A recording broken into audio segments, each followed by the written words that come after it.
당신이 주일마다 부르는 그 찬양이 천국 문을 여는 열쇠가 아닐 수도 있습니다. 새벽마다 교회 문을 여는 그 헌신이 하나님께 상으로 기록되지 않을 수도 있습니다. 30년을 봉사하고 평생을 기도했지만 천국 문턱에서 거절당한 한 권사님의 실화를 지금부터 들려드리겠습니다. 이 이야기는 서울 송파구의 한 대형 교회에서 실제로 일어난 일입니다. 주인공은 최영순 권사님, 올해 68살이십니다. 이분은 30년 동안 단 하루도 빠지지 않고 새벽 4시에 일어나 교회 주방을 책임져 오셨습니다. 목사님도 장로님도 모든 성도들이 인정하는 교회의 기둥 같은 분이셨습니다. 그런데 이 권사님이 어느 토요일 오후 교회 대청소를 하다가 갑자기 뒷목을 움켜쥐고 쓰러졌습니다. 뇌졸 중이었습니다. 앰뷸런스 안에서 심장이 멈췄습니다. 의학적으로 사망 상태였습니다. 그리고 그 짧은 시간 동안 이 권사님은 천국의 문턱까지 갔다가 돌아오셨습니다. 돌아오셔서 하신 첫 말씀이 무엇이었는지 아십니까? 30년 헌신이 모두 헛되었다는 고백이었습니다. 자신이 평생 하나님을 섬긴 게 아니라 자기 자신을 섬겼다는 깨달음이었습니다. 그리고 무엇보다 자신의 입술이 수많은 영혼들을 죽였다는 참회였습니다. 지금부터 들려드릴 이야기는 우리 모두의 이야기입니다. 교회를 오래 다닌 분일수록, 직분이 높으신 분일수록, 헌신을 많이 하신 분일수록 더 깊이 들어야 할 이야기입니다. 왜냐하면 사탄이 가장 두려워하는 것은 우리가 이 비밀을 알게 되는 것이기 때문입니다. 끝까지 들으신다면 오늘 밤부터 당신의 입술이 달라질 것입니다. 내일 아침부터 당신의 기도가 달라질 것입니다. 그리고 당신이 천국에 들어가는 그날 주님께서 당신을 다르게 보실 것입니다. 최영순 권사님의 하루는 새벽 4시에 시작되었습니다. 알람이 울리기도 전에 눈이 떠졌습니다. 30년을 그렇게 살다 보니 몸이 알아서 움직였습니다. 세수를 하고 옷을 갈아입고 집을 나서면 거리는 아직 어두웠습니다. 새벽 공기를 가르며 교회로 향하는 그 시간, 권사님은 자신이 하나님과 가장 가까이 있다고 느꼈습니다. 교회 문을 열고 주방으로 들어가는 순간부터 전쟁이 시작되었습니다. 100명이 넘는 성도님들의 아침 식사를 준비해야 했기 때문입니다. 쌀을 씻고 반찬을 내고 국을 끓이고 김치를 담그는 일. 권사님은 이 모든 일을 거룩한 봉사라고 생각했습니다. 권사님은 완벽주의자였습니다. 숟가락 개수까지 정확히 파악했습니다. 식기 하나라도 제자리에 없으면 누가 어디로 옮겼는지 단번에 알았습니다. 행주는 3일마다 삶아서 교체했고 도마는 용도별로 구분해서 사용했습니다. 냉장고 안의 식재료는 유통기한 순서대로 정리되어 있었고 조미료통은 라벨을 붙여서 누가 봐도 한눈에 알 수 있게 해놨습니다. 다른 권사님들은 가끔 최 권사님이 너무 깐깐하다고 투덜거렸습니다. 하지만 최 권사님은 흔들리지 않았습니다. 대충대충 하는 건 하나님께 드리는 예배가 아니라고 생각했기 때문입니다. 거룩한 질서를 세우는 것, 그게 자신의 사명이었습니다. 목사님도 권사님을 인정했습니다. 한 번은 설교 중에 이렇게 말씀하신 적도 있었습니다. 우리 교회에 최영순 권사님이 없으면 어떡하겠습니까? 교회의 든든한 기둥입니다. 그 말을 들었을 때 권사님은 정말 뿌듯했습니다. 인정받는다는 것, 필요한 사람이라는 것을 확인받는 순간이었습니다. 장로님들도 주방 일은 최 권사님에게 맡기고 신경 쓰지 않았습니다. 누가 뭐라 해도 주방만큼은 권사님의 영역이었습니다. 새로 등록하는 집사님들에게도 권사님은 분명히 말했습니다. 주방에서는 자신의 지시를 따라야 한다고. 그게 교회의 질서이고 그 질서가 무너지면 교회 전체가 흔들린다고 믿었습니다. 권사님은 교회 행사가 있을 때마다 누구보다 먼저 나와서 준비했습니다. 부흥회 때도, 전도 집회 때도, 심지어 장례 예배 때도 음식을 책임졌습니다. 밤을 새워서라도 성도님들이 따뜻한 밥 한 끼 드실 수 있게 했습니다. 30년을 그렇게 살았습니다. 단 하루도 빠짐없이. 손을 거쳐 나간 밥그릇이 몇 개나 될까요? 다듬은 채소가 몇 근이나 될까요? 셀 수도 없을 만큼 많았습니다. 그 모든 시간이 권사님에게는 자랑이었고 자부심이었습니다. 권사님은 자신이 교회의 든든한 기둥이라고 믿어 의심치 않았습니다.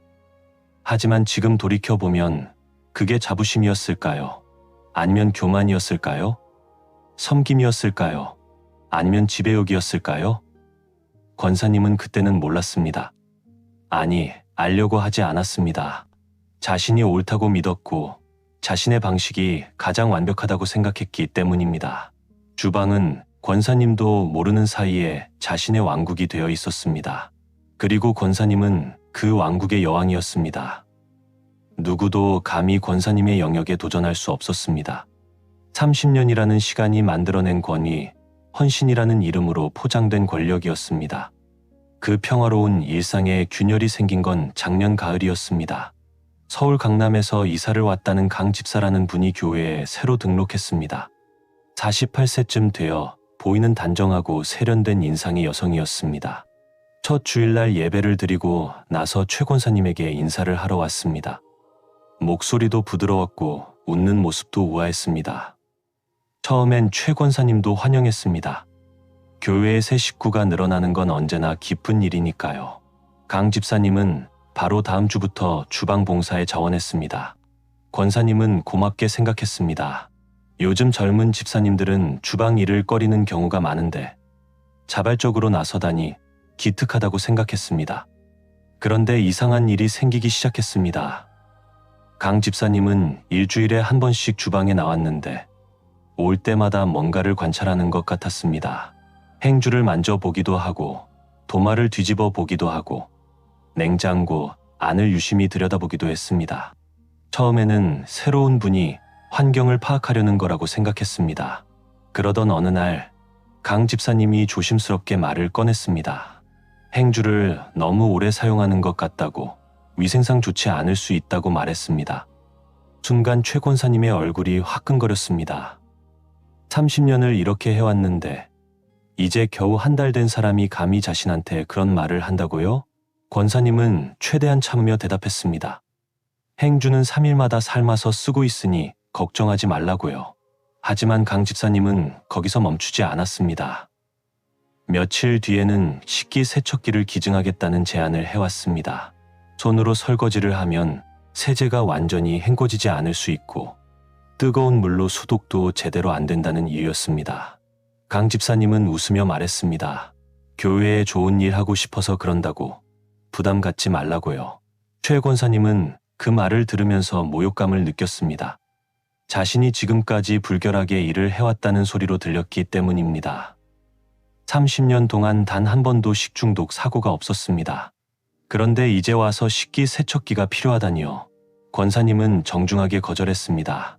우리 주방은 지금까지도 잘 운영되고 있으니 괜찮다고 말했습니다. 그런데 문제는 그 다음부터였습니다. 강 집사님의 제안이 몇몇 집사님들 사이에서 화제가 되었습니다. 누군가 장로님께까지 그 이야기를 전했는지 장로님 한 분이 최 권사님에게 물어보셨습니다. 식기세척기 제안받았다면서요?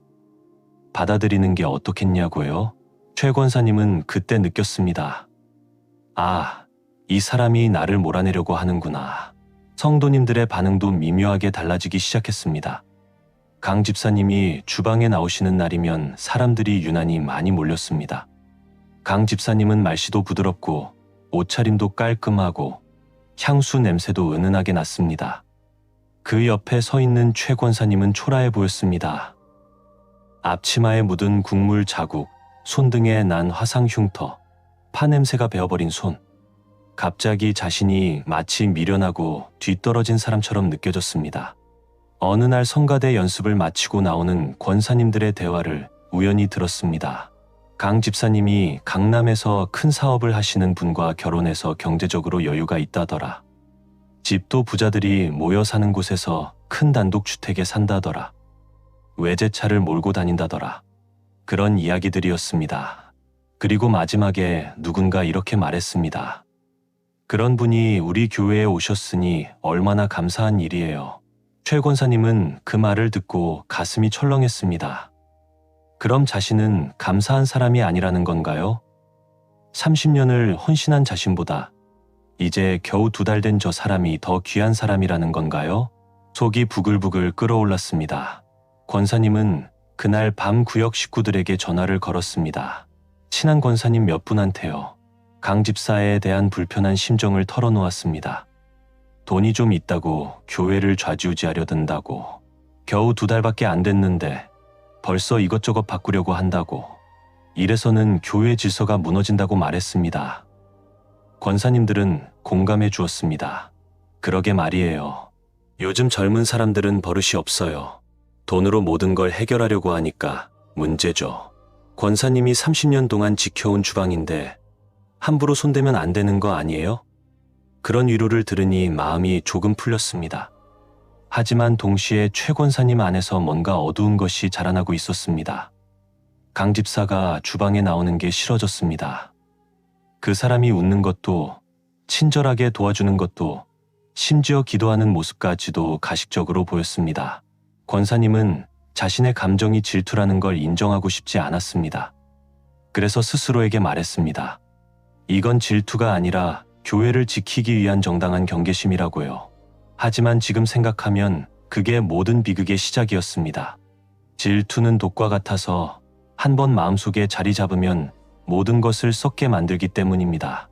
그렇게 한 달쯤 지났을 때였습니다. 어느 화요일 오후, 최 권사님은 교회 근처 카페에 들렀다가 뜻밖의 장면을 목격했습니다. 창가 자리에 강 집사님과 우리 교회 부목사님이 마주 앉아 차를 마시고 있었습니다.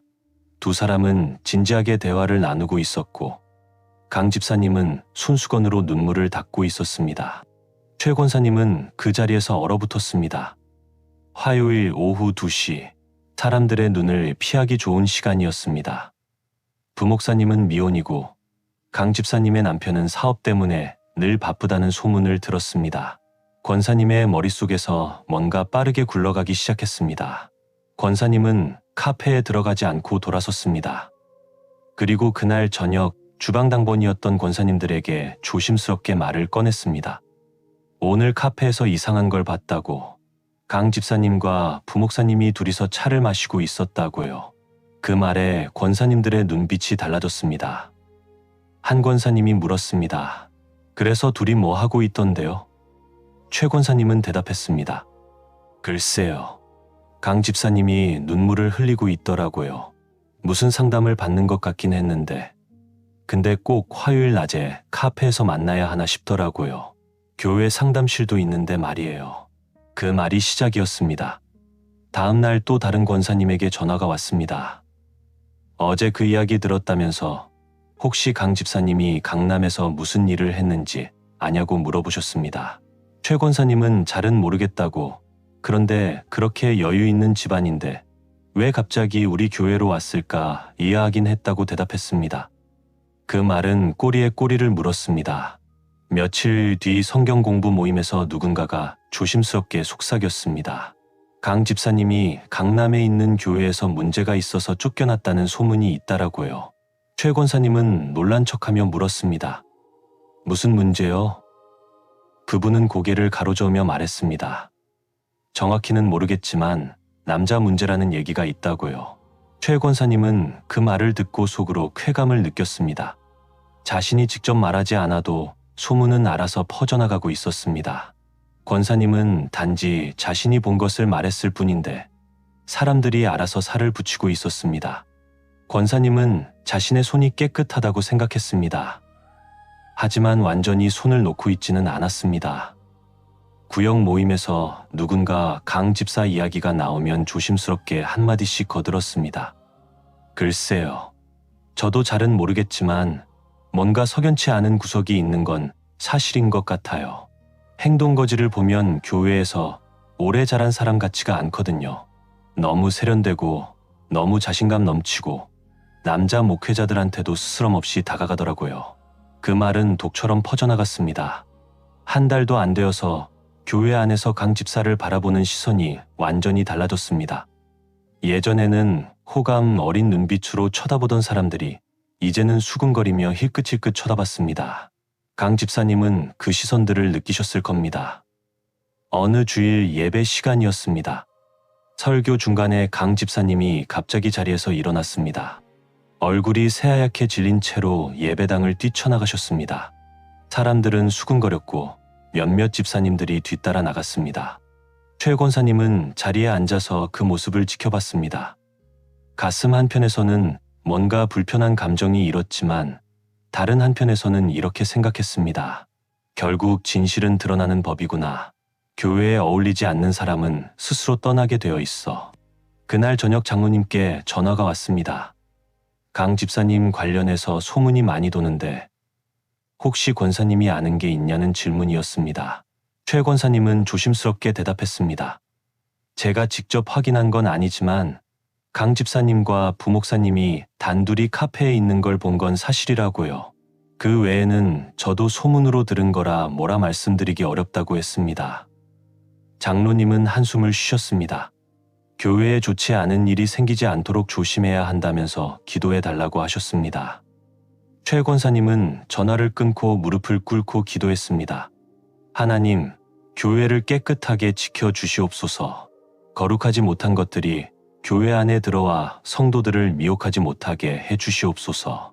권사님은 진심으로 기도했습니다. 자신이 교회를 위해 십자가를 지고 있다고 믿었습니다. 누군가는 더러운 일을 해야 교회가 깨끗해진다고 생각했습니다. 자신이 바로 그 역할을 감당하는 거라고 스스로를 위로했습니다. 하지만 성경 말씀은 이미 경고하고 있었습니다. 혀는 곧 불이요, 불의의 세계라. 혀는 우리 지체 중에서 온몸을 더럽히고 삶의 수레바퀴를 불사르나니 그 사르는 것이 지옥불에서 나느니라. 야고보서 3장 6절의 말씀이었습니다. 최 권사님의 혀는 불이었습니다. 그리고 그 불은 한 영혼을 그리고 교회 전체를 태우고 있었습니다. 하지만 권사님은 그걸 몰랐습니다. 아니, 알고 싶지 않았던 겁니다. 자신이 옳다고, 자신이 의롭다고, 자신이 교회를 지키고 있다고 믿었기 때문입니다. 그 일이 일어난 건 토요일이었습니다. 교회 대청소 날이었습니다. 1년에 2번, 봄과 가을에 전 성도가 모여서 교회 구석구석을 청소하는 날입니다. 최 권사님은 당연히 주방을 책임졌고 그날따라 유난히 할 일이 많았습니다. 아침 8시부터 성도들이 모이기 시작했습니다. 남자 집사님들은 예배당과 복도를 맡았고 여자 권사님과 집사님들은 주방과 화장실을 맡았습니다. 최 권사님은 주방을 총괄하며 사람들에게 일을 나눠줬습니다. 냉장고 정리, 가스레인지 청소, 환풍기 닦기, 창문 닦기, 바닥 청소. 일사불란하게 진행되어야 점심 전에 끝낼 수 있었습니다. 그런데 문제가 생겼습니다. 강 집사님이 오신 겁니다. 그동안 주방 봉사에 잘 안 나오시더니 대청소 날은 나오신 거였습니다. 최 권사님의 마음이 불편했지만 겉으로는 태연하게 일을 배정했습니다. 강 집사님께는 창문 닦는 일을 맡겼습니다. 구석진 곳이라 다른 사람들 눈에 잘 띄지 않는 자리였습니다. 강 집사님은 묵묵히 일을 하셨습니다. 말씀도 별로 없으시고 눈도 마주치지 않으려고 하셨습니다. 자신을 어떻게 만들었는지 이제는 분명히 아셨을 겁니다. 하지만 최 권사님은 여전히 자신의 잘못을 인정하지 않았습니다. 오히려 강 집사님이 조용히 일하는 모습을 보면서 이제야 자기 분수를 알았나 보다고 생각했습니다. 11시쯤 됐을 때였습니다. 젊은 집사님 한 분이 다가왔습니다. 김 집사라는 분이었는데 30대 초반의 씩씩한 분이었습니다. 김 집사님이 조심스럽게 말을 꺼냈습니다. 권사님, 혹시 강 집사님한테 무슨 일 있으신 거 아니에요? 요즘 표정이 너무 안 좋으시던데 걱정이 돼서요. 최 권사님은 무심한 척 대답했습니다. 글쎄요. 저도 잘 모르겠어요. 각자 사정이 있겠죠. 하지만 김 집사님은 물러서지 않았습니다. 권사님이 강 집사님에 대해서 안 좋은 말씀을 하셨다는 얘기를 들었다고 그게 사실이냐고 물어봤습니다. 최 권사님의 얼굴이 화끈거렸습니다. 누가 그런 말을 했냐고 저는 사실만 말했을 뿐이라고 대답했습니다. 김 집사님은 고개를 저었습니다. 권사님, 그건 사실이 아니에요. 강 집사님이 부목사님과 카페에서 만난 건 제가 소개해서 상담받으신 거예요. 강 집사님, 남편분이 사업 실패하셔서 우울증이 심해지셨대요. 그래서 목회 상담을 받으신 거라고요. 최 권사님은 순간 말문이 막혔습니다. 하지만 인정하고 싶지 않았습니다. 그럼 왜 그걸 미리 말하지 않았냐고, 오해받을 만한 행동을 한 것도 문제라고 반박했습니다. 김 집사님은 한숨을 쉬며 말했습니다. 권사님, 그분이 얼마나 힘드실지 생각해 보셨어요? 이렇게 소문이 나면 어떻게 교회 생활을 하시겠어요? 최 권사님은 화가 치밀었습니다. 이제 겨우 30대 초반인 젊은 집사가 감히 자신한테 이런 식으로 말을 하다니요. 자신이 누군데요? 30년을 이 교회를 지켜온 사람인데 고작 2, 3년 된 집사가 자신을 가르치려 들다니요. 권사님은 목소리를 높였습니다. 김 집사님, 지금 나한테 뭐라고 하는 거예요? 내가 거짓말을 했다는 거예요? 제가 본 걸 말한 게 잘못이에요? 주방이 시끄러워지기 시작했습니다. 다른 권사님들이 쪽을 쳐다봤습니다. 김 집사님도 물러서지 않았습니다. 권사님이 보신 건 사실일 수 있어요. 하지만 그걸 다른 의미로 해석해서 퍼뜨리신 건 잘못이에요. 그건 거짓말이나 다름없어요. 그 말에 최 권사님 안에 뭔가가 터져버렸습니다. 소리쳤습니다. 어디서 어른한테 눈을 똑바로 떠. 그 순간이었습니다. 뒷목이 뜨겁게 당기면서 눈앞이 하얗게 변했습니다. 머리가 깨질 듯이 아팠고 숨이 막혔습니다. 권사님은 뒷목을 움켜쥐고 비틀거렸습니다. 주변에서 비명소리가 들렸습니다. 누군가 팔을 잡았지만 그대로 바닥으로 쓰러졌습니다. 식기가 떨어지는 소리가 들렸습니다. 둔탁하고 날카로운 소리였습니다. 누군가 이름을 부르는 소리, 119를 불러야 한다는 소리, 기도하라는 소리. 모든 소리가 물속에서 들리는 것처럼 멀고 흐릿했습니다. 바닥에 누워 천장을 바라봤습니다. 형광등 불빛이 너무 밝았습니다. 사람들의 얼굴이 위로 모여들었습니다. 입술이 움직이지만 무슨 말인지 알아들을 수가 없었습니다. 몸은 거기 있는데 점점 멀어지고 있었습니다. 앰뷸런스가 도착했습니다. 사이렌 소리가 귀청을 찢었습니다. 응급 구조사들이 들것에 옮겼습니다. 산소 마스크를 씌우고 무언가를 주사하고 심전도를 찍었습니다. 모든 걸 느꼈지만 동시에 느낄 수 없었습니다. 앰뷸런스 안에서 이상한 일이 일어났습니다. 천장 쪽에 떠 있었습니다. 아래를 내려다보니 들것 위에 누워있는 여자가 보였습니다.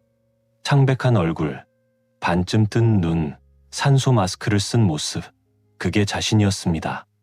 자신의 육신을 내려다보고 있었습니다. 응급 구조사가 가슴을 압박하고 또 다른 사람이 링거를 달고 심전도 기계에서 삑삑삑 소리가 났습니다. 하지만 아프지 않았습니다. 오히려 이상하게 평온했습니다. 이게 죽음인가? 이렇게 갑자기?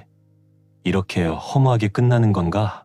한 일들은, 쌓아온 것들은, 30년의 헌신은? 이렇게 물거품이 되는 건가? 앰뷸런스 안의 불빛이 점점 흐려지기 시작했습니다. 어둠 속으로 빠져들고 있었습니다. 두렵지는 않았습니다. 그저 모든 것이 멈추는 느낌이었습니다. 마지막 생각은 이것이었습니다. 주님, 제가 갑니다. 어둠 속에서 얼마나 있었는지 모릅니다. 시간이라는 개념이 사라진 것 같았습니다. 그저 텅 빈 공간에 떠 있는 느낌이었습니다. 아무것도 보이지 않았고 아무 소리도 들리지 않았습니다. 하지만 외롭지는 않았습니다. 오히려 평온했습니다. 그런데 갑자기 멀리서 희미한 빛이 보이기 시작했습니다. 처음에는 작은 점 같았는데 점점 커지면서 다가왔습니다. 아니, 그 빛을 향해 움직이고 있었는지도 모릅니다. 빛은 따뜻했고 부드러웠고 감싸 안는 것 같았습니다. 그 빛을 향해 나아갔습니다. 아니, 빨려 들어가고 있었습니다. 거부할 수가 없었습니다. 빛이 점점 더 밝아지면서 좁은 통로 같은 곳을 지나가고 있다는 걸 깨달았습니다. 사람들이 말하는 그 터널이었습니다. 임사체험에서 흔히 나온다는 그 어두운 터널 말입니다. 터널의 끝에서 빛이 쏟아져 나왔습니다. 너무 밝아서 눈을 뜰 수가 없을 정도였습니다. 하지만 동시에 눈부시지 않았습니다.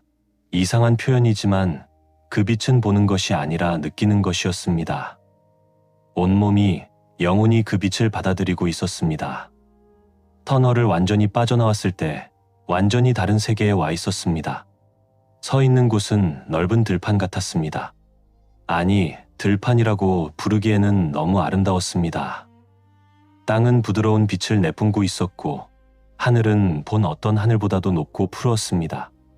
공기라는 게 있는지 없는지도 모르겠지만 숨을 쉴 때마다 향기로운 뭔가가 안으로 들어왔습니다.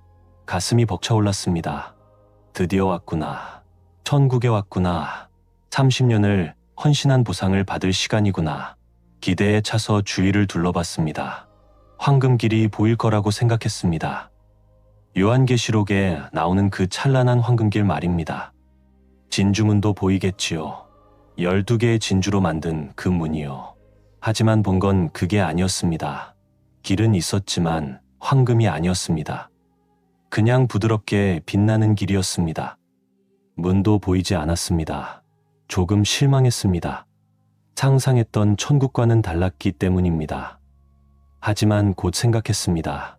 아, 이건 아직 입구가 아닌가 보다. 조금 더 가면 제대로 된 천국이 나오겠지. 앞으로 걸어갔습니다. 발이 땅에 닿는 것 같기도 하고 떠 있는 것 같기도 했습니다. 걷는다기보다는 미끄러지듯 움직였습니다. 멀리서 사람들의 형상이 보이기 시작했습니다. 아니, 사람이라고 부를 수 있을까요? 빛으로 이루어진 존재들이었습니다. 천사들인가요? 가슴이 두근거렸습니다. 그리고 그분을 봤습니다. 멀리서, 하지만 분명하게 보였습니다. 하얀 옷을 입은 분이 서 계셨습니다. 주위에 빛나는 존재들과는 달리 그분은 확실한 형태를 가지고 계셨습니다. 얼굴도 보였습니다. 부드러운 얼굴, 자비로운 눈빛, 향에 미소 짓는 입술. 예수님이었습니다.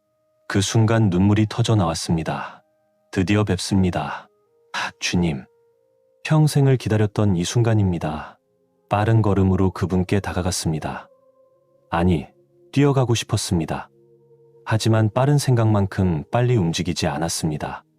외치고 싶었습니다. 주님, 저예요. 최영순이에요. 30년 동안 주님을 섬겼어요. 새벽마다 일어나 교회를 지켰어요. 주방에서 헌신했어요. 저를 기억하시죠? 하지만 입이 열리지 않았습니다. 목소리가 나오지 않았습니다. 그런데 이상한 일이 벌어졌습니다. 예수님이 쪽을 보시더니 갑자기 손으로 코를 막으셨습니다. 그리고 고개를 돌리셨습니다. 멈춰 섰습니다. 무슨 일이지? 왜 그러시는 거지? 이해할 수가 없었습니다. 주변에 빛나는 존재들, 천사들도 이상하게 움직이기 시작했습니다. 가까이 다가가려고 하자 그들은 하나 둘씩 뒤로 물러났습니다.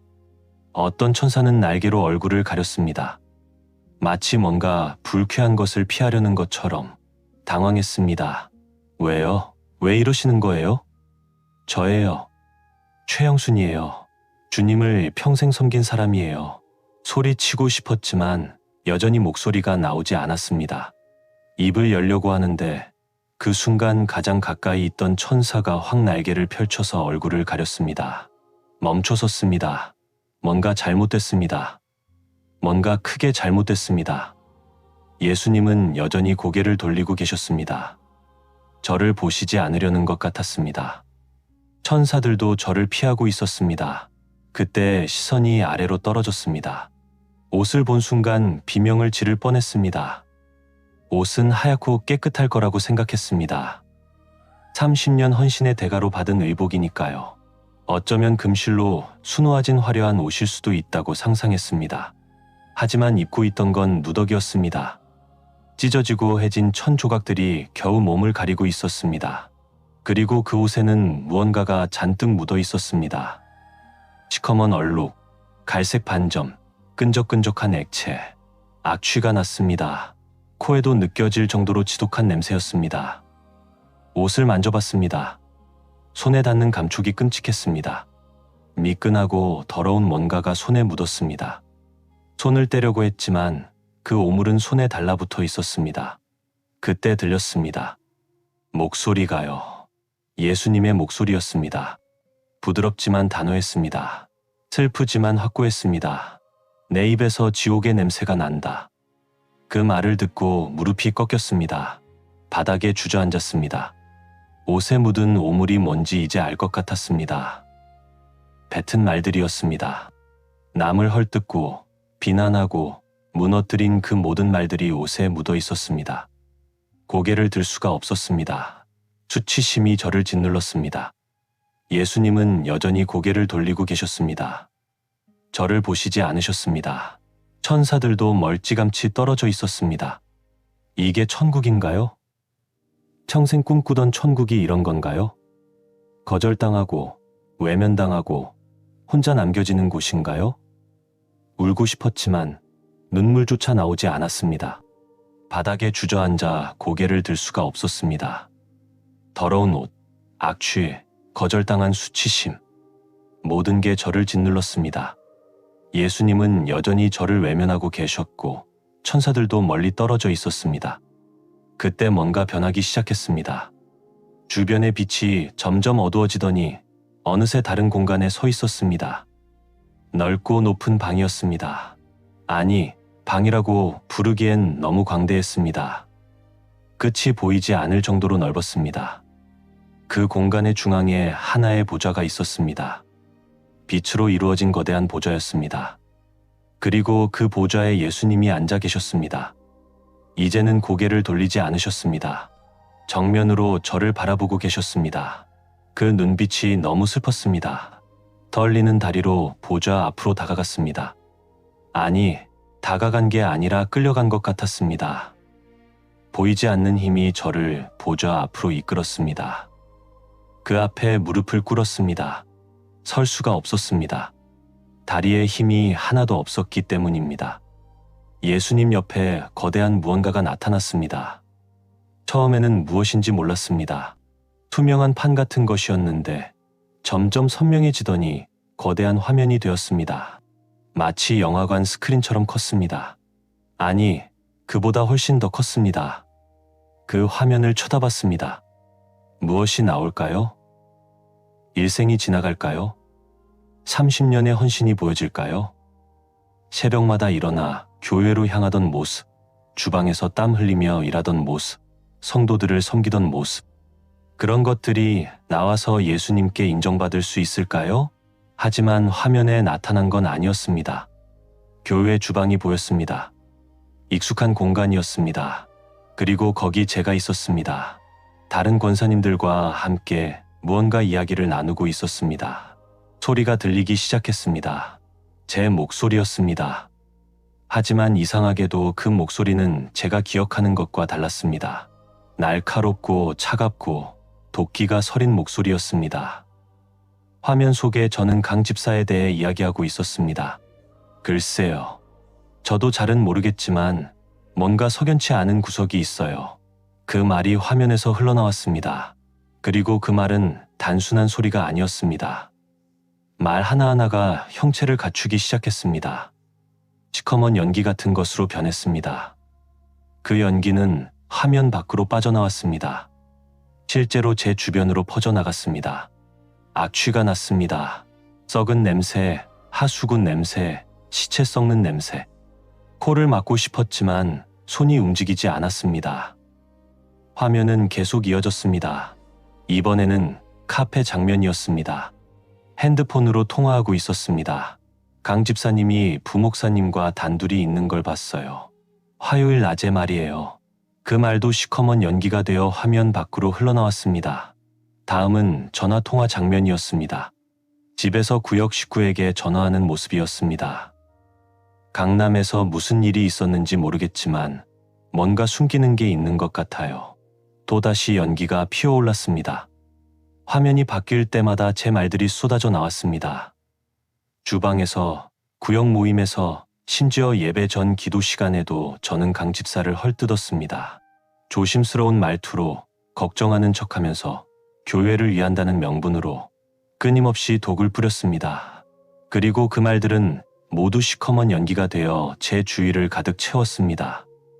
그 연기 속에서 숨을 쉴 수가 없었습니다. 질식할 것 같았습니다. 이게 제가 한 말들이라고요? 이 더러운 것들이 제 입에서 나왔다고요? 하지만 더 끔찍한 건 그 다음이었습니다. 시커먼 연기들이 형체를 바꾸기 시작했습니다. 날카로운 화살로 변했습니다. 수십 개, 수백 개의 화살이었습니다. 그리고 그 화살들은 일제히 날아가기 시작했습니다. 화면이 또 바뀌었습니다. 이번에는 강 집사님이 보였습니다. 교회 복도를 걷고 계셨습니다. 그때 제 말들이 변한 화살 하나가 날아와 강 집사님의 가슴에 박혔습니다. 강 집사님은 비틀거렸습니다. 피가 흘러나왔습니다. 또 다른 화살이 날아왔습니다. 이번에는 등에 박혔습니다. 강 집사님은 무릎을 꿇었습니다. 화살은 계속 날아왔습니다. 어깨에, 팔에, 다리에, 심장에. 강 집사님의 온몸이 화살로 뒤덮였습니다. 비명을 지르고 싶었습니다. 하지만 목소리가 나오지 않았습니다. 그저 지켜볼 수밖에 없었습니다.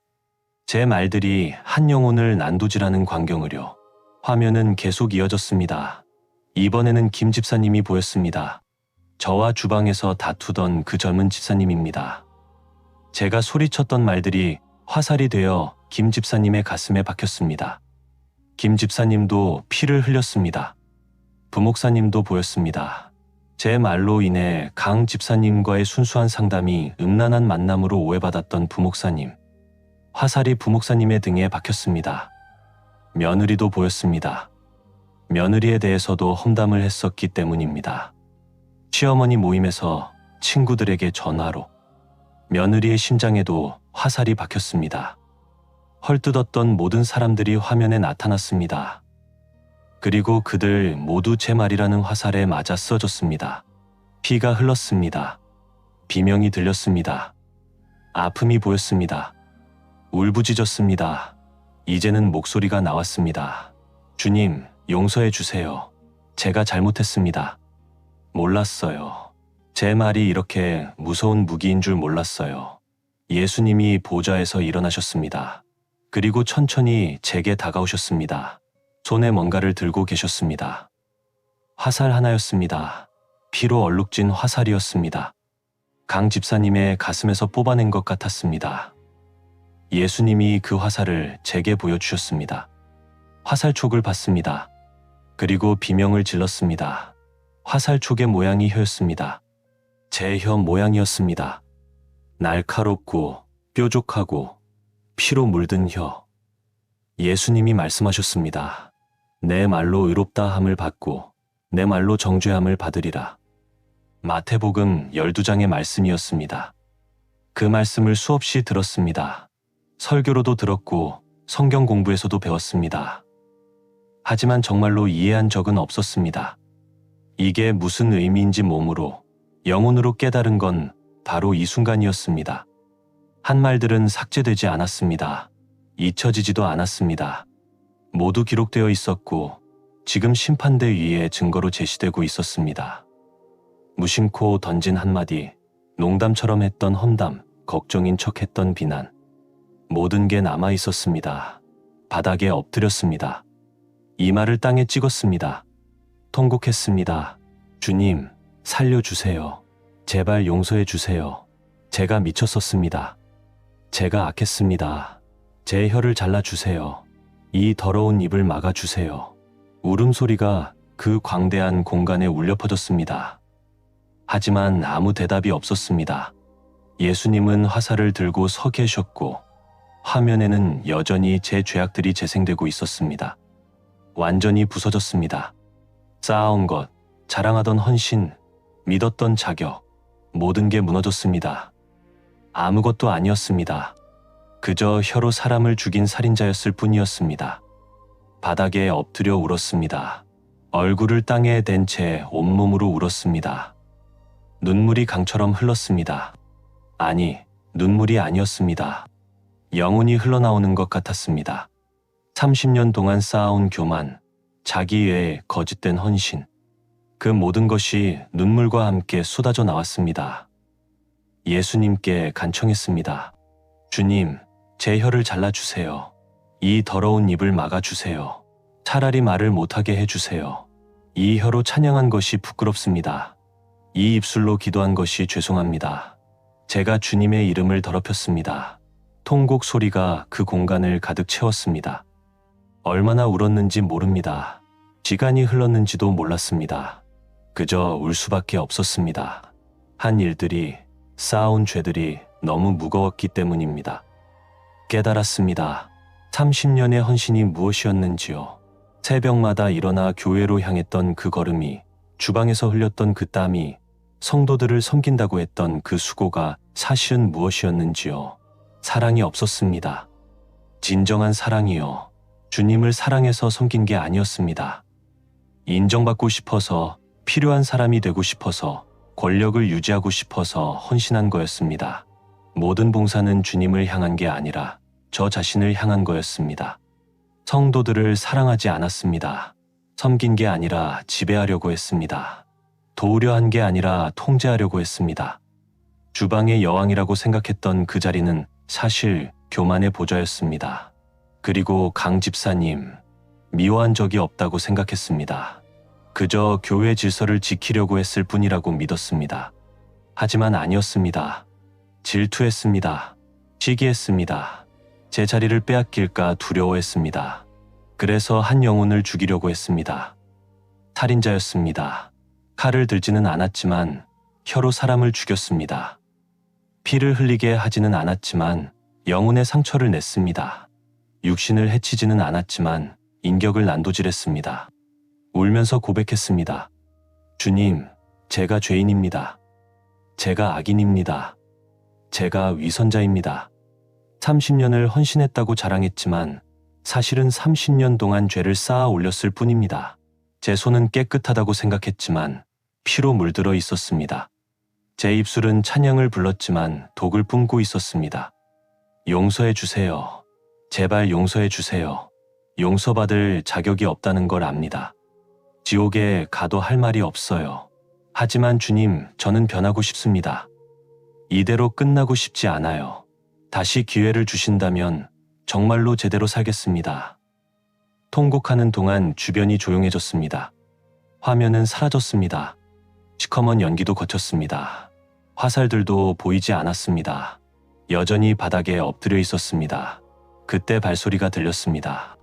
누군가 제게 다가오고 있었습니다. 고개를 들 수 없었습니다. 너무 부끄러워서요. 하지만 그분이 누구인지는 알았습니다. 예수님이었습니다. 예수님이 제 앞에 무릎을 꿇으셨습니다. 그리고 손을 뻗어 제 턱을 잡으셨습니다. 부드럽게, 하지만 확고하게 제 얼굴을 들어 올리셨습니다. 예수님의 눈을 똑바로 볼 수가 없었습니다. 고개를 돌리려고 했습니다. 하지만 예수님은 제 얼굴을 놓지 않으셨습니다. 저를 바라보셨습니다.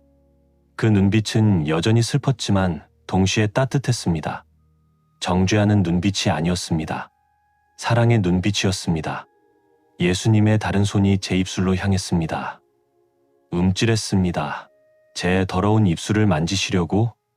이 독을 뿜던 입술을요? 하지만 예수님은 멈추지 않으셨습니다. 예수님의 손가락이 제 입술에 닿았습니다. 그 순간 뜨거운 열기가 느껴졌습니다. 마치 불에 달군 쇠가 살갗에 닿는 것 같았습니다. 아팠습니다. 정말 아팠습니다. 입술이 타는 것 같았습니다. 비명을 지르고 싶었지만 입을 열 수가 없었습니다. 하지만 동시에 이상한 일이 일어났습니다. 그 뜨거움 속에서 시원함이 느껴졌습니다. 고통 속에서 평안이 왔습니다. 제 입술이 정화되고 있었습니다. 30년 동안 쌓인 독이, 악기가 교만이 타서 없어지고 있었습니다. 이사야 선지자를 생각했습니다. 성전에서 하나님을 뵀을 때 천사가 숯불로 그의 입술을 정결케 했던 그 장면이요. 지금 예수님이 제게 똑같이 하고 계셨습니다. 제 더러운 입술을 씻어 주고 계셨습니다. 눈물이 다시 흘렀습니다. 하지만 이번에는 슬픔의 눈물이 아니었습니다. 감사의 눈물이었습니다. 용서받을 자격이 없는 제게 용서를 주시는 주님, 정죄받아 마땅한 제게 은혜를 베푸시는 주님, 버림받아야 할 제게 새 기회를 주시는 주님, 예수님이 손을 거두셨습니다. 제 입술은 여전히 뜨거웠지만 이제는 아프지 않았습니다. 깨끗해진 느낌이었습니다. 새 것 같았습니다. 예수님이 말씀하셨습니다. 다시 세상에 보내주마. 하지만 이제는 사람을 죽이는 말이 아니라 살리는 말을 하여라. 그 음성은 부드러웠지만 권위가 있었습니다. 명령이었지만 초대이기도 했습니다. 고개를 끄덕였습니다. 예, 주님. 그렇게 하겠습니다. 이제는 정말로 그렇게 살겠습니다. 예수님이 미소 지으셨습니다.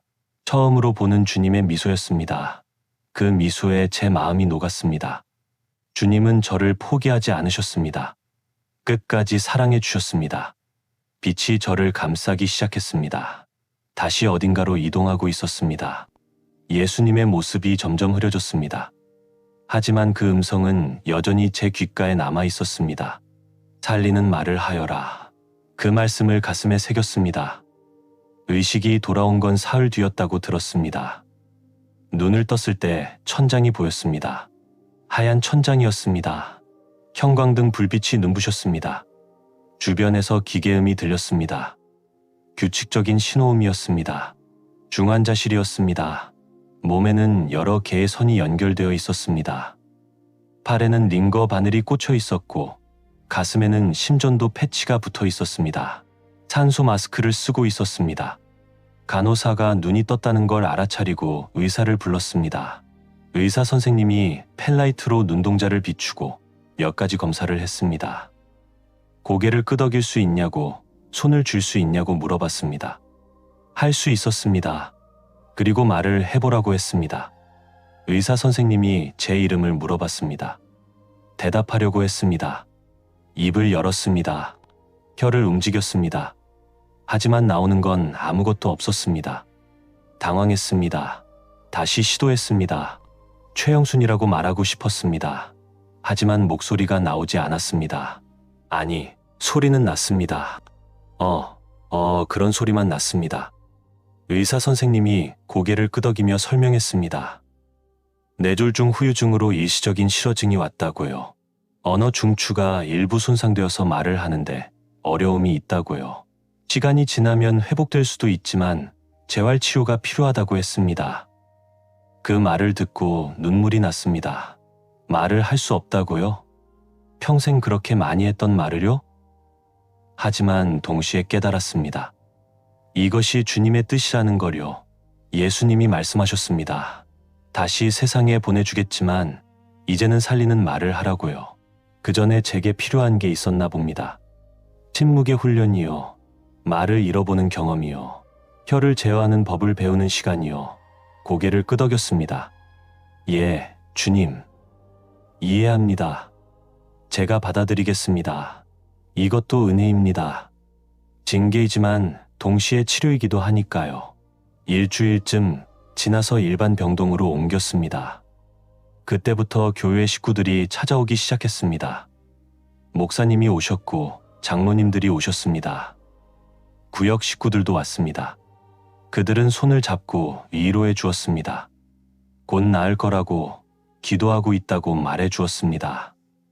고개만 끄덕일 수 있었습니다. 고맙다는 말도 미안하다는 말도 할 수 없었습니다. 어느 날 오후였습니다. 병실 복도에서 권사님 두 분의 목소리가 들렸습니다. 병실 문이 반쯤 열려 있었기 때문입니다. 그분들은 제가 듣고 있는 줄 모르고 이야기를 나누고 있었습니다. 한 권사님이 말했습니다. 최 권사님 참 안 됐다고.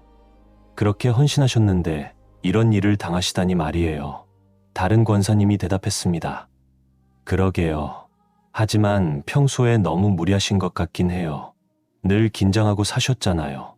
첫 번째 권사님이 목소리를 낮추어 말했습니다. 사실 말이에요. 강 집사님 일도 좀 그러셨잖아요. 제가 보기엔 너무 심하게 하신 것 같아요. 두 번째 권사님도 동의했습니다. 저도 그렇게 생각했어요. 강 집사님이 얼마나 힘들어 하셨는지 아세요? 그 대화를 들으며 가슴이 무너졌습니다. 과거에 했던 것과 똑같은 일이었습니다. 병실 밖에서 문병 온 척하면서 뒤에서 수군거리는 것. 이렇게 다른 사람들의 입에 오르내렸던 겁니다. 말하고 싶었습니다. 그렇게 말하지 마세요. 저에 대해 함부로 판단하지 마세요. 하지만 입이 열리지 않았습니다. 하는 소리만 났습니다. 무력함을 느꼈습니다. 그리고 깨달았습니다. 이게 강 집사님이 느꼈던 감정이구나. 사람들이 자기에 대해 수군거리는 걸 들으면서도 아무 변명도 할 수 없었던 그 답답함이요. 눈물을 흘렸습니다. 주님, 이제 알겠습니다. 제가 얼마나 잔인한 사람이었는지요. 그 다음 날 뜻밖의 방문객이 왔습니다. 강 집사님이었습니다. 그분을 보자마자 고개를 돌리고 싶었습니다. 부끄러워서요. 무슨 낯짝으로 그분을 봅니까? 하지만 강 집사님은 침대 옆에 앉으셨습니다. 그리고 제 손을 잡았습니다. 깜짝 놀랐습니다. 손을 뿌리치고 싶었지만 힘이 없었습니다. 강 집사님의 손은 따뜻했습니다. 강 집사님이 기도를 시작하셨습니다. 하나님 아버지, 최영순 권사님을 주님께 올려드립니다. 이 연약한 몸을 치료해 주시고 회복시켜 주옵소서. 목소리가 떨리고 있었습니다. 강 집사님은 계속 기도하셨습니다. 권사님을 통해 제가 많은 것을 배웠습니다. 헌신이 무엇인지, 섬김이 무엇인지 배웠어요. 권사님이 하루빨리 건강을 회복하셔서 다시 주방에서 우리를 섬겨주시길 간절히 소망합니다. 그 기도를 들으며 울었습니다. 소리 없이 눈물만 흘렀습니다. 이 사람이 진짜 백성이구나. 제가 죽이려고 했던 이 영혼이 진정한 그리스도인이구나. 강 집사님의 손을 꽉 쥐었습니다. 말은 할 수 없었지만 마음을 전하고 싶었습니다. 강 집사님은 한참을 기도하셨습니다. 권사님을 용서합니다라는 말은 하지 않으셨습니다. 왜냐하면 처음부터 원망하지 않으셨으니까요. 그저 제 회복을 위해, 제 영혼을 위해 기도해 주셨습니다. 강 집사님이 가신 후 천장을 바라보며 생각했습니다. 주님, 제가 이 침묵의 시간을 헛되이 보내지 않겠습니다. 말을 잃은 이 기간 동안 제 혀를 다스리는 법을 배우겠습니다. 다시 말을 할 수 있게 되면 정말로 살리는 말만 하겠습니다. 그날부터 입을 꼭 다물고 지냈습니다. 말할 수 없어서가 아니라 말하지 않기로 선택했습니다. 주님이 제 입술을 다시 열어주실 때까지 기다리기로 했습니다. 석 달이 지났습니다. 재활 치료를 받으며 천천히 회복했습니다. 처음에는 하는 소리밖에 못 냈지만 조금씩 단어들이 나오기 시작했습니다. 발음이 어눌했습니다. 혀가 제대로 움직이지 않았기 때문입니다. 하지만 말을 할 수 있다는 것만으로도 감사했습니다. 퇴원하고 한 달쯤 지나서 목사님이 전화를 주셨습니다. 몸 상태가 괜찮으면 주방 봉사에 다시 나올 수 있겠냐고 물어보셨습니다. 울컥했습니다. 저 같은 사람을 다시 받아주시다니요. 감사하다고, 꼭 나가겠다고 대답했습니다. 첫 주방 봉사 날이었습니다. 새벽 4시에 일어났습니다. 예전처럼 몸이 저절로 움직였습니다. 하지만 마음가짐은 완전히 달랐습니다. 이제는 제가 주인이 아니라는 걸 알았습니다. 그저 한 사람의 종일 뿐이었습니다. 교회 주방에 도착했을 때 이미 몇 분의 권사님들이 와 계셨습니다. 강 집사님도 있었습니다. 그분들은 저를 반갑게 맞아주었습니다. 권사님 오셨어요? 몸은 좀 어때요? 고맙다고, 괜찮다고 대답했습니다. 어눌한 발음이었지만요. 예전 같았으면 일을 분배했을 겁니다. 누구는 뭘 하고, 누구는 뭘 하라고 지시했을 거예요. 하지만 이제는 아니었습니다. 다른 권사님께 물어봤습니다. 제가 뭘 도와드릴까요? 그 권사님이 놀란 표정을 지으셨습니다. 가장 굳은 일을 자청했습니다. 음식물 쓰레기 처리요. 예전에는 절대 하지 않던 일이었습니다. 다른 사람들한테 시켰죠. 더럽고 냄새나는 일이니까요. 하지만 이제는 달랐습니다. 앞치마를 두르고 싱크대 아래 쓰레기통으로 갔습니다. 양파 껍질, 무자투리, 생선 내장, 상한 채소, 그런 것들을 치우는 일이었습니다. 냄새가 났습니다. 손에 물이 묻고 옷에 튀기도 했습니다. 하지만 기쁘게 했습니다. 이게 진짜 섬김이구나 싶었기 때문입니다. 점심 준비를 하는 동안 옆에서 권사님 2분이 대화를 나누고 있었습니다. 새로 오신 청년부 전도사님에 대한 이야기였습니다. 한 권사님이 말했습니다. 그 전도사님 설교가 좀 길더라고요. 젊은 사람이 너무 자신감이 넘치는 것 같아요. 예전 같았으면 거들었을 겁니다. 그러게 말이에요. 겸손함이 부족한 것 같아요. 뭐 이런 식으로요. 하지만 입을 다물었습니다. 그리고 잠시 후 조용히 말했습니다. 우리 전도사님을 위해 기도하면 어떨까요? 새로운 환경에 적응하시느라 힘드실 거예요. 권사님들이 멈칫했습니다. 그리고 고개를 끄덕이셨습니다. 그러네요. 기도해 드려야죠. 분위기가 바뀌었습니다. 험담이 기도 제목으로 변했습니다. 속으로 주님께 감사드렸습니다. 그날 봉사가 끝나고 강 집사님께 다가갔습니다. 집사님, 잠깐 시간 좀 내주실 수 있으세요? 강 집사님이 고개를 끄덕이셨습니다. 조용한 구석으로 갔습니다. 강 집사님 앞에 무릎을 꿇었습니다. 강 집사님이 깜짝 놀라며 저를 일으키려고 했습니다. 하지만 그대로 있었습니다. 이렇게 해야 했습니다. 제 죄가 너무 크니까요. 떨리는 목소리로 말했습니다.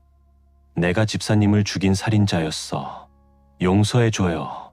그 말을 하는데 눈물이 쏟아졌습니다. 강 집사님도 울고 계셨습니다. 그분이 제 손을 잡으며 말했습니다. 권사님, 저는 이미 용서했어요. 아니, 처음부터 원망하지 않았어요. 고개를 저었습니다. 아니에요. 제가 한 짓은 용서받을 수 없는 거예요. 제 혀로 집사님의 인격을 죽였어요. 교회에서 쫓아내려고 했어요. 저는 악마였습니다. 강 집사님이 저를 일으켜 세우며 안아주었습니다. 한참을 그렇게 울었습니다. 용서와 화해의 눈물이었습니다. 과거의 상처가 씻겨 나가는 것 같았습니다. 그날부터 달라졌습니다. 주방에서 제 위치를 찾았습니다. 가장 낮은 자리, 가장 구석진 자리였습니다. 쓰레기통 옆이었죠. 하지만 행복했습니다. 진짜 섬김이 무엇인지 알았기 때문입니다. 누군가 험담을 시작하려고 하면 부드럽게 말을 돌렸습니다. 화를 내지 않았습니다. 정색하지도 않았습니다. 그저 다른 주제로 대화를 이끌거나 기도를 제안했습니다. 사람들은 처음에는 의아했지만 점점 달라지기 시작했습니다. 성경 말씀이 제 마음에 새겨졌습니다. 에베소서 4장 29절 말씀이에요. 무릇 더러운 말은 너희 입 밖에도 내지 말고 오직 덕을 세우는 데 소용되는 대로 선한 말을 하여 듣는 자들에게 은혜를 끼치게 하라. 이제 더러운 말을 하지 않으려고 노력했습니다. 험담도 비난도 판단도 하지 않으려고 했습니다. 대신 덕을 세우는 말, 은혜를 끼치는 말을 하려고 했습니다. 칭찬, 격려, 감사의 말들이요. 쉽지 않았습니다. 30년 동안 몸에 밴 습관을 바꾸는 건 정말 어려웠습니다. 하지만 포기하지 않았습니다. 입을 열기 전에 잠깐 멈췄습니다. 이 말이 사람을 살리는 말인가, 죽이는 말인가 생각했습니다. 강 집사님과 저는 가장 친한 동역자가 되었습니다. 함께 주방을 섬기고 함께 기도했습니다. 과거에 상처 입혔던 그분이 이제는 가장 든든한 동료가 되었습니다. 이것이 하나님의 회복이구나 싶었습니다. 주방 분위기도 달라졌습니다. 험담이 줄어들고 칭찬과 격려가 늘어났습니다. 웃음소리가 많아졌습니다. 성도님들이 말했습니다. 요즘 교회 밥이 더 맛있어졌다고요? 알았습니다. 밥이 맛있어진 게 아니에요. 밥에 담긴 마음이 달라진 거예요. 도끼 대신 사랑이, 교만 대신 겸손이, 시기 대신 은혜가 담긴 거죠. 1년이 흘렀습니다. 쓰러졌던 그 토요일로부터 정확히 1년이요. 여전히 주방에서 섬기고 있었습니다. 하지만 모든 게 달라졌습니다. 주방 분위기가 완전히 바뀌었습니다. 예전에는 긴장감이 감돌았습니다. 눈을 부릅뜨고 감시하고 있었으니까요. 누가 실수라도 하면 바로 지적했었죠. 그래서 사람들은 주방 봉사를 부담스러워했습니다. 하지만 이제는 달랐습니다. 주방에 웃음소리가 넘쳤습니다. 권사님들과 집사님들이 서로 이야기를 나누며 일했습니다. 편안한 분위기였습니다. 실수를 해도 괜찮았습니다. 서로 격려하고 도왔으니까요. 뒷담화도 사라졌습니다. 누군가 다른 사람에 대해 좋지 않은 말을 시작하려고 하면 자연스럽게 분위기가 바뀌었습니다. 기도 제목으로 바뀌거나 칭찬으로 바뀌었습니다. 저만 그런 게 아니었습니다. 다른 분들도 조심하기 시작했습니다. 성도님들이 말씀하셨습니다. 요즘 교회 밥이 정말 맛있다고요. 예전에도 맛있었지만 요즘은 더 특별하다고 했습니다. 어떤 집사님은 이렇게 말씀하셨습니다. 권사님, 밥에 뭘 넣으세요? 먹으면 마음이 편안해져요. 웃으며 대답했습니다. 특별한 건 안 넣어요. 그냥 사랑을 담아서 지을 뿐이에요. 그 말이 과장이 아니었습니다. 정말로 밥을 지으면서 기도했기 때문입니다. 이 밥을 드시는 모든 분들이 주님의 사랑을 느끼시게 해달라고요. 강 집사님과 저는 이제 뗄 수 없는 동역자가 되었습니다. 매주 함께 주방을 섬겼습니다. 강 집사님은 제가 힘들어하면 먼저 알아채고 도와주셨습니다. 저도 강 집사님을 배려했습니다. 말없이도 서로를 이해했습니다. 어느 날 강 집사님이 제게 말씀하셨습니다. 권사님 덕분에 제가 이 교회에 정착할 수 있었어요.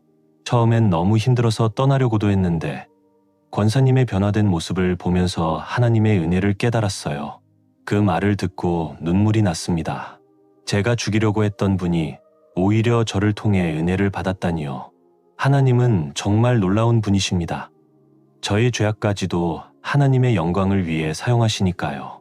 주방뿐만 아니라 교회 전체 분위기도 달라졌습니다. 험담이 줄어들었습니다. 사람들이 서로를 더 존중하기 시작했습니다. 작은 변화였지만 큰 영향을 미쳤습니다. 새 신자들이 늘어났습니다.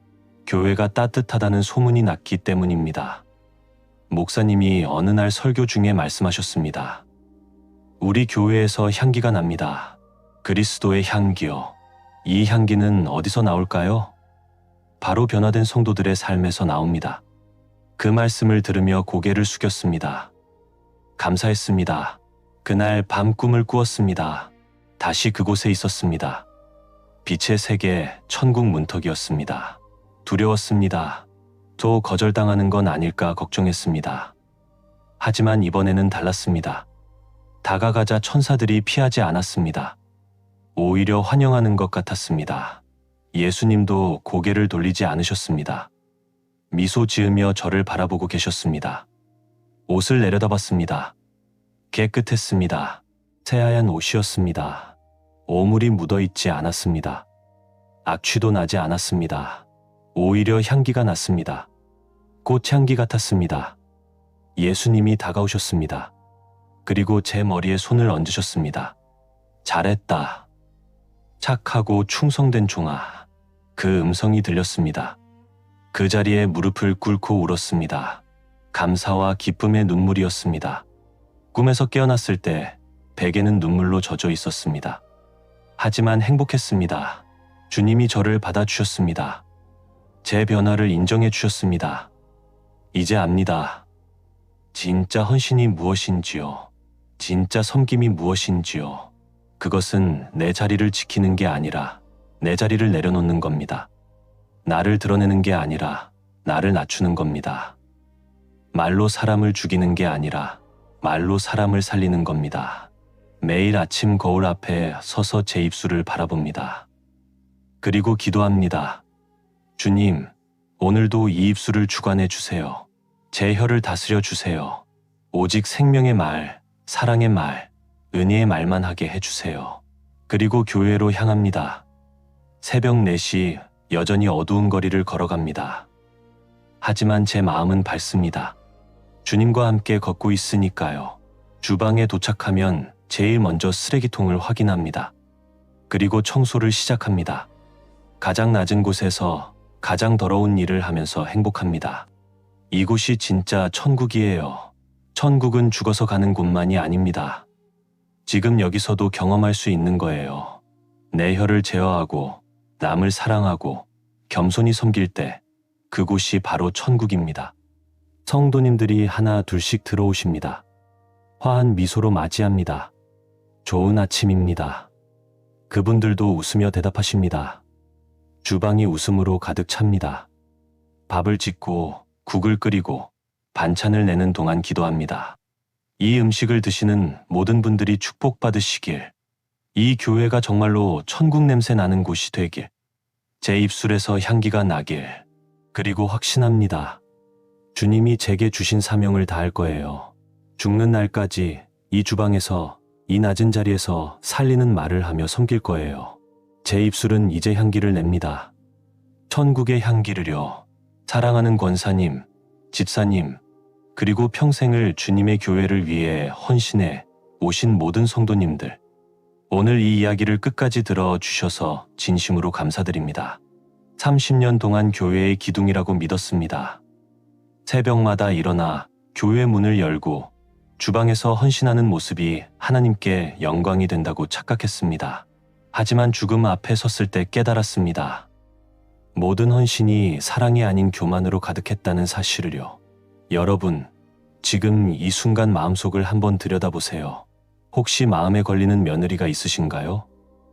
목에 가시처럼 걸린 권사님이나 집사님이 계신가요? 새로운 목사님이나 전도사님의 설교, 스타일이 불편하신가요? 그래서 어제 전화로, 오늘 구역 모임에서, 내일 차 한잔하면서 그분에 대한 이야기를 꺼내려고 하셨나요? 멈추셔야 합니다. 지금 당장이요.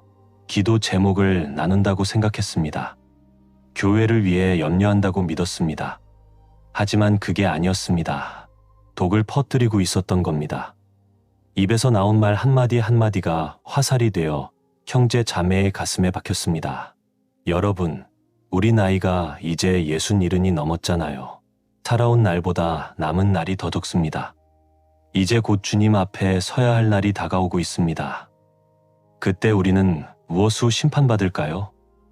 주일날 교회 나온 횟수일까요? 헌금 액수일까요? 맡았던 직분일까요? 아닙니다. 우리가 내뱉은 말, 바로 그것으로 심판받습니다. 내 말로 의롭다 함을 받고 내 말로 정죄함을 받으리라. 주님의 말씀이에요. 하나님은 우리의 새벽 기도 출석률보다 입술에서 나오는 말의 온도를 먼저 재십니다. 우리가 얼마나 오래 봉사했는지보다 우리가 누구를 살렸는지 또는 죽였는지를 보십니다. 지금이라도 늦지 않았습니다. 아직 우리에게는 시간이 있습니다. 오늘 밤 잠자리에 들기 전에 꼭 한 가지만 하세요. 전화기를 드세요. 그리고 내 말로 상처받았을 그 사람에게 전화하세요. 집사님, 제가 미안해요. 제가 부족해서 그랬어요. 이 한마디면 됩니다. 거창한 사과가 필요한 게 아닙니다. 진심 어린 한마디면 충분합니다. 그 한마디가 100번의 새벽 기도보다 1000번의 찬양보다 하나님을 더 기쁘시게 하는 예배입니다. 여러분, 부디 저처럼 심장이 멈추고 나서야 깨닫지 마세요. 지옥 문턱까지 가서야 후회하지 마세요. 지금 이 순간이 우리에게 남은 마지막 기회일 수도 있습니다. 사랑한다고 말하세요. 미안하다고 고백하세요. 용서를 구하세요. 그리고 앞으로는 험담 대신 기도를, 비난 대신 축복을, 정죄 대신 격려를 입에 담으세요. 우리의 남은 생이 얼마나 되든 그 시간 동안만이라도 천국 냄새 나는 사람으로 살아요. 우리 입술에서 향기가 나게 해요. 우리가 지나간 자리마다 생명이 살아나게 해요. 저는 지금도 매일 아침 거울 앞에 서서 제 입술을 바라보며 기도합니다. 주님, 오늘 하루도 이 입술을 주관해 주세요. 죽이는 말이 아니라 살리는 말만 하게 해주세요. 여러분도 내일 아침 거울 앞에 서보세요. 그리고 이렇게 기도해 보세요. 주님이 반드시 응답하실 거예요. 저처럼 변화시켜 주실 거예요. 아직 늦지 않았습니다. 지금이 바로 그때입니다. 하나님 아버지, 이 부족한 죄인의 고백을 들어 주셔서 감사합니다. 우리 입술에 파수꾼을 세워 주옵소서. 내 의를 증명하기 위해 형제를 깎아내렸던 교만의 혀를 성령의 불로 태워 주옵소서. 이제는 비판 대신 축복을, 정죄 대신 용서를, 험담 대신 기도를 입에 담게 하옵소서. 우리 교회가 말로 상처 주는 곳이 아니라 말로 치유하는 병원이 되게 하시고 우리의 남은 생이 오직 영혼을 살리는 입술로 드려지게 하옵소서. 다시 주신 생명, 주님의 영광을 위해 쓰겠습니다. 예수님의 이름으로 기도합니다. 아멘. 오늘도 귀한 시간을 보내 주셔서 감사합니다. 여러분의 구독과 좋아요, 그리고 공유는 더 많은 이들에게 하나님의 사랑을 전하는 소중한 통로가 됩니다. 죽음의 문턱에서 돌아온 이들의 간증을 통해 우리는 영원한 생명의 소망과 하나님의 무한하신 사랑을 확인할 수 있습니다. 이 간증들이 여러분의 믿음에 확신을 더하고 아직 주님을 모르는 가족과 이웃들에게는 구원의 문이 열리는 계기가 되기를 간절히 소망합니다. 하나님께서 이 시대에 주시는 특별한 메시지들을 계속해서 전해드리겠습니다. 다음 간증으로 다시 찾아뵙겠습니다. 주님의 은혜가 여러분과 함께 하시길 기도드립니다. 감사합니다.